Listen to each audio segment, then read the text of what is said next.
What up, YouTube fam? Today, let's talk about Marx.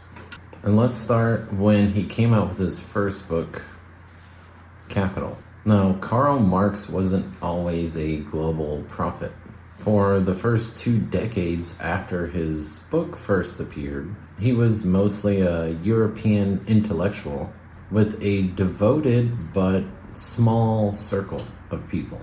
His influence was real in radical clubs and German-speaking circles, but in Britain and United States and the rest of the Western world, he barely registered outside of scattered socialist groups.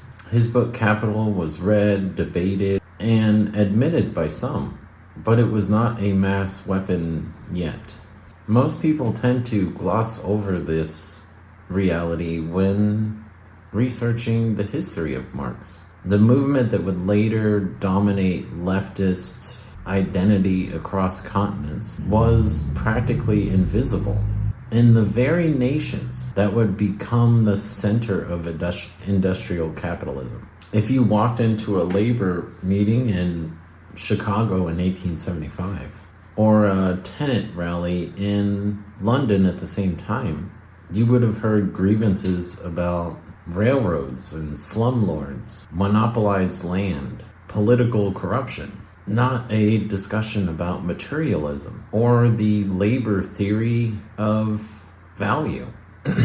Workers wanted to know why rent was suffocating them, why speculators controlled city expansion, why land grants warped markets, and why every year that more labor went to landlords and railroad barons whose income came not from production, but from owning the places where production happened. At this time, Marx wasn't irrelevant, but he wasn't the guiding star either. His theories were abstract, sweeping, and philosophically ambitious, which was impressive to intellectuals, but remote to workers, whose misery came from landlords more than it came from factory owners. The idea that the core problem was capitalists rather than monopolists of land and location hadn't convinced the public yet. But then everything changed. In 1879, a homegrown American writer named Henry George published Progress and Poverty. And everything Marx lacked in popular reach, George seemed to have in abundance. His book became a global bestseller. Workers, farmers, artisans, clerks, people who had never opened a political economy text read it, debated it, and organized around its moral clarity. That's because George argued something dangerously simple. The biggest injustice in modern society wasn't capitalism itself. It was unearned land rent. Capital, George said, is just a tool or extensions of human labor. That the true parasite is the monopoly over land and location. Because landowners collect rising values, they do nothing to create. As cities grow, as railroads arrive, as commerce electrifies streets, landowners siphon those gains. This was not an obscure theory to the public. They lived it. Speculators held on to empty lots waiting for values to rise. Tenants paid crushing rents to absentee owners. Railroads received vast land grants and leveraged them to dominate entire regions. The richest families in cities like New York, London, San Francisco, and Chicago derived their fortunes not from factories, but from owning land and watching everyone bid for access to it. George's solution was crisp and actionable. Just abolish taxes on labor, production, and exchange, and replace them with a single tax on land value. The one form of income no individual creates. It was direct, it was moral, and it terrified the people whose wealth came from the ownership of land and natural monopolies. In 1886, Henry George ran for mayor of New York City, and he almost won. That scared the monopolies far more than anything Marx ever did. For the elites, especially the railroad barons, the land speculators, the landlords, and financiers whose collateral rested on land, George represented the one reform that could not be escaped or evaded or relocated. You can move capital. You can offshore factories. You can even flee taxes on income. But you can't pick up the real estate in New York City and run. And this is where the story takes its sharpest turn. Marx's ideas, once marginal, were suddenly politically useful. Not because the rich adopted Marx, but because Marxism divided the very working class movements that had united around George's threat to land monopoly. Marxism redirected that anger from land monopoly to industrial capital. For landlords, this was a gift. You could survive a tax on capital far better than an attack on land rent. You could move your money, restructure firms, bribe officials, negotiate with unions, or simply wait out political storms. But a land tax value? That hits you where you live, literally. Plenty of thinkers across backgrounds recognized early that Marx's theories, his framework, ignored the keystone of inequality.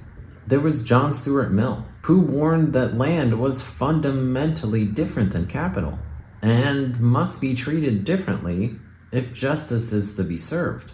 Herbert Spencer criticized Marx for collapsing distinct categories and completely missing land's role in hierarchies. Frederick Bastiat pointed out that Marx's labor theory of value could not account for price formation and rent.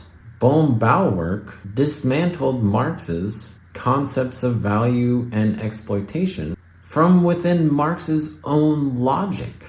Leo Tolstoy saw Marxism as spiritually deadening and centralizing, and he embraced George's moral clarity. Alfred Russel Wallace, a co-founder of evolution, became an outright Georgist and publicly challenged Marx's economic foundations. Even anarchists like Kropotkin warned that Marx ignored the injustices embedded in land ownership. And then there was Henry George himself, polite, devastating, and surgical. He didn't attack Marx personally, but showed point by point that Marx had targeted the wrong enemy. Capital is not the problem, George insisted. Rent is. Then a fight broke out. The fight wasn't won in pamphlets handed out to the public. It wasn't a revolution. This fight was won in institutions. A whole generation of economists funded by land-based elites. Men like Richard Ely and John Bates Clark reshaped economics so the land question disappeared entirely from the curriculum. Land was reclassified as just another form of capital, and rent was sanitized as a return on investment. And the distinction on which George's entire program rested was erased on paper. The German Historical School, funded indirectly by Prussian land interests, exported anti-Georgist economics to the United States.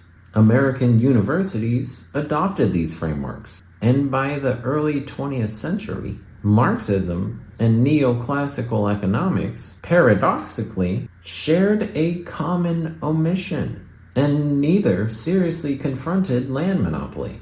Marxism blamed capital, and neoclassical economics denied land outright. Between those two, the one reform elites feared the most disappeared from public debate. In the 20th century, revolutions swept the globe under the Marxist banner. They nationalized industries, restructured economies, and remade whole societies. but they never applied Henry George's insights that the earth value belongs to the community that creates that value. Even in the Soviet Union, supposedly the world's greatest Marxist experiment, preserved rent structures internally. They simply rebranded them as state allocations. So the same mechanism remained that was there before communism. Those with political power allocated land privileges. Those without suffered scarcity. Same shit. Marxism became the world's dominant dissenting ideology. But the one reform that would have equalized opportunity at its roots, the land value tax, vanished entirely from the fucking playbook. What a coincidence. This isn't a story of Marxist failures. It's a story of Marxism lacking an essential piece to the puzzle. And many Marxists eventually saw this. Karl Kautsky conceded that George's land insights were indispensable. Edward Bernstein shifted toward reformism, influenced by George's logic. Sun Yat-sen, the one who reformed China, who was influenced by both Marxism and American progressives, declared George's program as the remedy for the world. Modern Marxist thinkers like Fred Foldvary and Mason Gaffney exposed how academic economics had systematically buried land underneath ideological convenience. So the cracks in Marxist theories were visible to many intellectuals over time. But by the time people saw this, the world had already marched down the Marxist path. See, Marx correctly diagnosed exploitation. He captured the alienation and domination built into wage labor under capitalism. His historical insights retained power, but he aimed the sword at the wrong pillar. Capital is not the root of inequality. Land monopoly is. Capital can be created, destroyed, invested, relocated. Land cannot. Every other inequality radiates from the simple fact that some people own locations others have to pay to get access to. Marx gave the world a language of struggle, but Henry George gave the world a mechanism of justice. If Marx's ideas were so dangerous to the rich, why did land monopolies fear George more? Why did they pressure universities to bury land economics? Why did politicians marginalize the one policy that would have weakened elite power at its foundations? And why, of all the reforms in the last 150 years, is the land value tax still the one idea that every establishment fears? Well, the answer to that is pretty fucking simple. Land rent is the deepest source of unearned wealth because nothing happens outside of it. Elites can survive a tax on capital. They cannot survive a tax on rent. Marx pointed at the boss. George pointed at the landlord. And he hit the heart of the fucking system. Marx changed the world, but Henry George would have changed who owned it. All right, people. Thanks for watching my video again, and I'll see you tomorrow. Peace.